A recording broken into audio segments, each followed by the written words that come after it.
Our story begins not with a body, nor a crime scene, but with an absence, a void, the kind that screams louder than any direct evidence.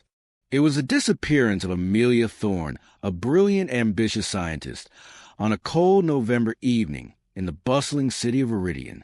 Amelia Thorne, Dr. Amelia Thorne, to be precise, 32 years old, with eyes that sparkled with intellect and a drive that propelled her to the forefront of genetic research at the prestigious Viridian Institute. She was on the cusp of a groundbreaking discovery, a project that promised to revolutionize medical science. She was, in every sense of the word, exceptional. On November 12th, Amelia worked late, as was her custom. Her last confirmed sighting was 9:47 p.m., leaving the Institute's West Wing, a security camera capturing her quick stride, a brief glance at her watch, a hint of tired anticipation for her journey home. She lived in a meticulously organized loft apartment, a short 15-minute walk from the Institute. It was a route she took almost nightly, a familiar path through quieter, tree-lined streets leading to the vibrant arts district where her building stood. The next morning, Amelia didn't show up for her 8 a.m. meeting. Initially, colleagues assumed she'd overslept, a rare but understandable occurrence given her demanding schedule. But by midday, calls went unanswered. Her lab assistant, a young, earnest prodigy named Leo Maxwell, grew increasingly concerned. Leo, after several increasingly frantic attempts to reach her, made his way to her apartment. The door was unlocked. A shiver of dread accompanied him as he stepped inside. The apartment was pristine, too pristine. It looked untouched, as if Amelia had simply walked out and vanished into thin air. Her phone was on the kitchen counter, charging. Her keys were on the entry table. Her wallet, containing her ID and credit cards, was in her purse by the sofa. It was as if she had prepared to leave, then simply ceased to be. Leo called the police. Detective Sarah Jenkins was assigned the case. Jenkins was sharp, intuitive, with a reputation for tenacity. But even she was initially stumped. This was a messy crime scene. It was a ghost. The initial search for Amelia Thorne yielded nothing. No witnesses saw her after she left the Institute. No signs of struggle in her apartment or along her route. It was as if the ground had simply swallowed her whole. The missing persons report quickly escalated to a potential abduction, then a homicide investigation, despite the complete lack of a body or crime scene. Amelia Thorne wasn't just missing. She had been meticulously erased. The city of Viridian watched, horrified and fascinated. Who could make a person disappear so completely? And why? The police were under immense pressure. The media was relentless. And still, nothing. This killer, whoever they were, had truly almost gotten away with everything. But the vault never truly closes.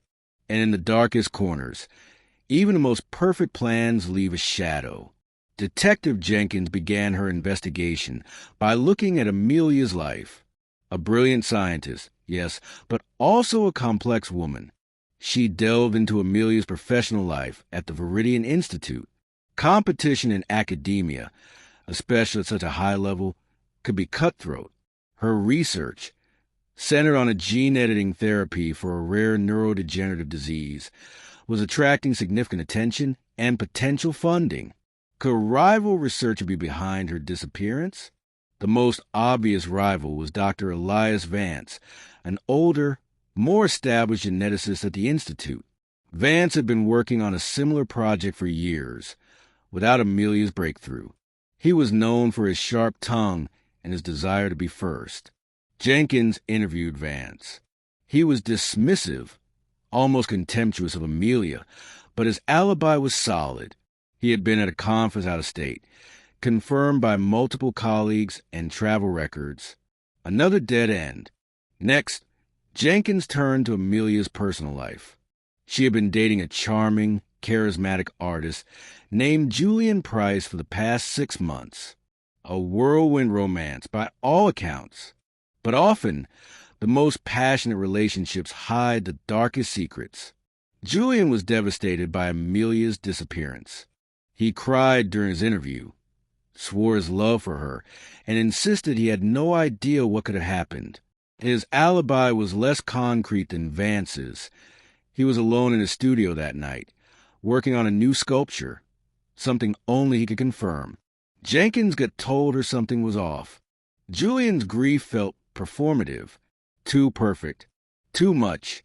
She ordered a full background check and found a history of volatile relationships, accusations of emotional manipulation, and a mountain of debt.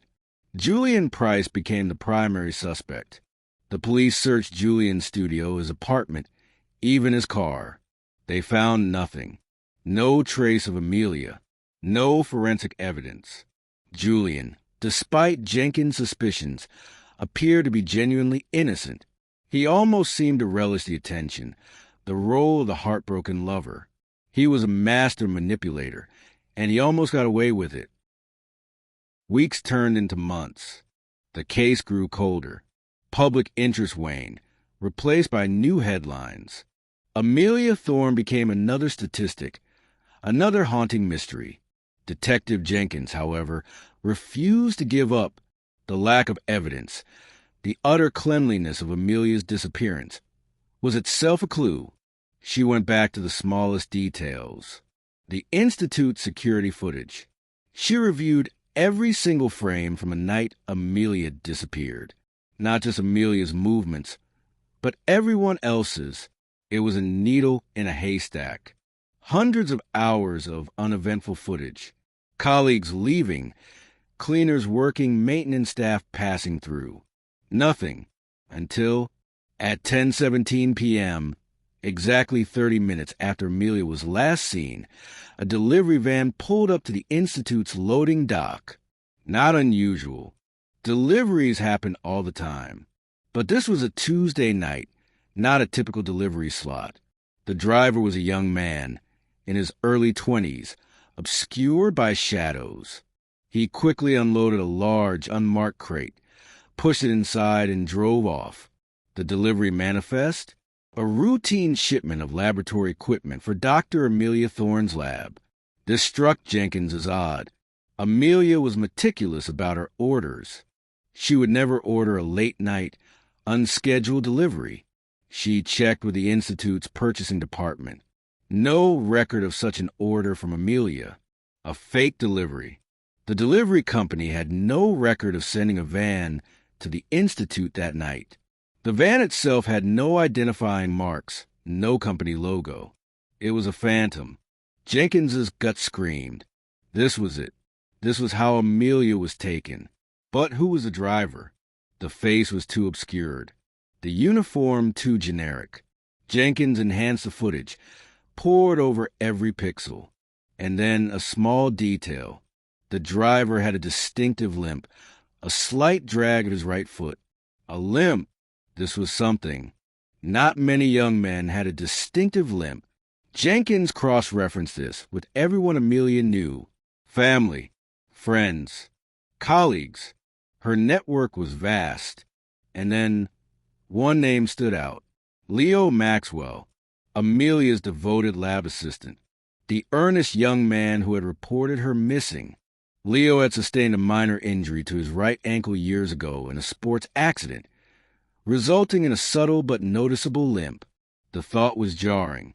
Leo, Amelia's most trusted assistant? It felt wrong. He was so distraught, so helpful, but the facts were undeniable. The limp, the access to the lab, the knowledge of Amelia's schedule. Jenkins pulled out Leo's personnel file. His background was impeccable. An orphan prodigy, brilliant but socially awkward. Amelia had taken him under her wing, mentored him, almost like a younger brother. The connection was deep, but there was a darker side. Leo had become increasingly possessive of Amelia's research. He saw it as their work, not hers alone. And as Amelia neared her breakthrough, she had started to pull away, to claim full credit, as was her right. Leo felt sidelined, replaced, The police brought Leo in for questioning again. This time, the atmosphere was different. Jenkins's questions were sharper, more direct. Leo maintained his innocent act, his wide, earnest eyes pleading for understanding. Jenkins played the security footage of the delivery van. The grainy image flickered on the screen. Leo's face remained impassive until she zoomed in on the crucial detail. The limp. That limp, Leo, Jenkins said, her voice calm but firm. That's you, isn't it? The same limp you got from your high school football injury. The mask shattered. The earnest lab assistant crumbled, the weight of his secret finally crushing him. He confessed, not with remorse, but with a cold, intellectual explanation of his perfect plan. Leo Maxwell, the quiet genius, the devoted assistant, was Amelia Thorne's killer, and his plan, born from a cocktail of intellectual arrogance, professional jealousy, and a twisted sense of entitlement, was almost flawless. Leo's confession, delivered with a chilling detachment, revealed a plot so intricate, so carefully considered, it would have been commendable in its brilliance had it not been for its heinous purpose. He planned everything for months, observing Amelia's habits, studying her security, even creating a fake company for the phantom delivery. On the night of the murder, he knew Amelia would be walking home alone. He intercepted her a few blocks from the Institute, not with a struggle, but with an offer. He claimed an urgent, last-minute experiment required her immediate attention back at the lab, a lie designed to exploit her dedication. Amelia, trusting her assistant implicitly, agreed. As they entered the Institute's loading dock, a secluded area, Leo incapacitated her with a powerful sedative, mixed into an energy drink he offered her. He then placed her unconscious into the large crate. He then delivered the crate to Amelia's lab, a place where he had full, unquestioned access.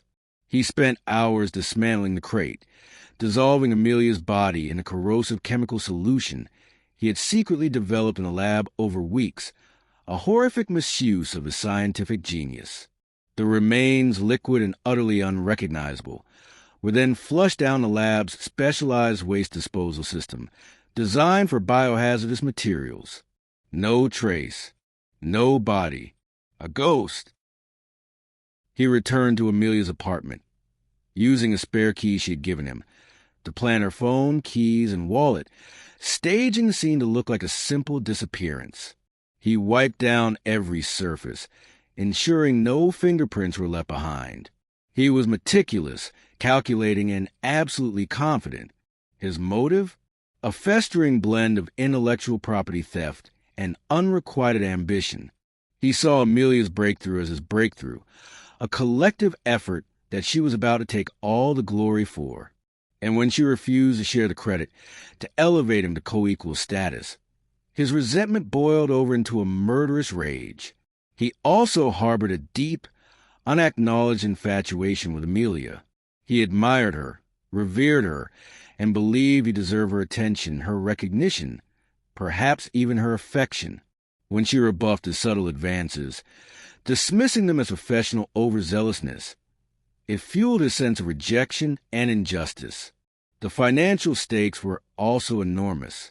Amelia's discovery promised millions, perhaps billions, in future patent royalties. With Amelia gone, and without any other credible rivals, Leo believed he could eventually claim her research as his own, rewriting the history of the breakthrough. His plan was perfect in its brutality and its invisibility. No body, no weapon, no witnesses, no direct forensic evidence. He had erased Amelia Thorne from existence, confident that without a trace, there could be no conviction. He almost got away with it. Months passed, the case fading into the annals of cold cases. But he underestimated Detective Jenkins' tenacity, and he made one tiny, almost imperceptible mistake. The limp, that single, distinguishing gait, captured on a forgotten security camera, was a crack in his flawless facade. It was the whisper from the silent observer, speaking volumes where no direct evidence could.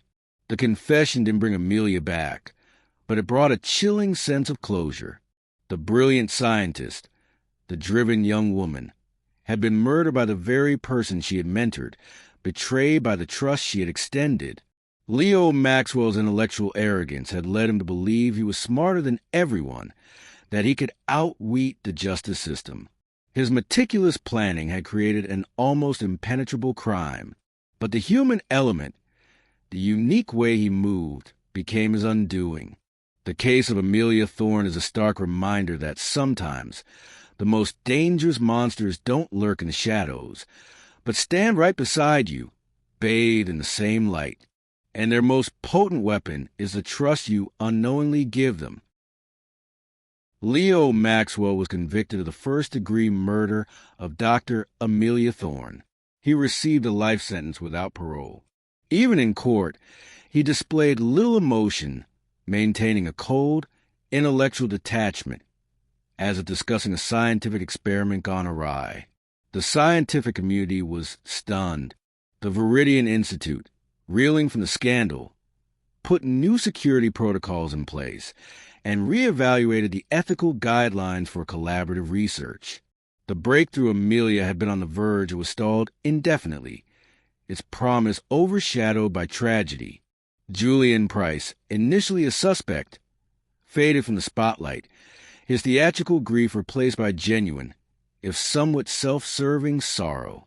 He often spoke of Amelia, transforming her into a muse for his art, his sorrow a convenient narrative.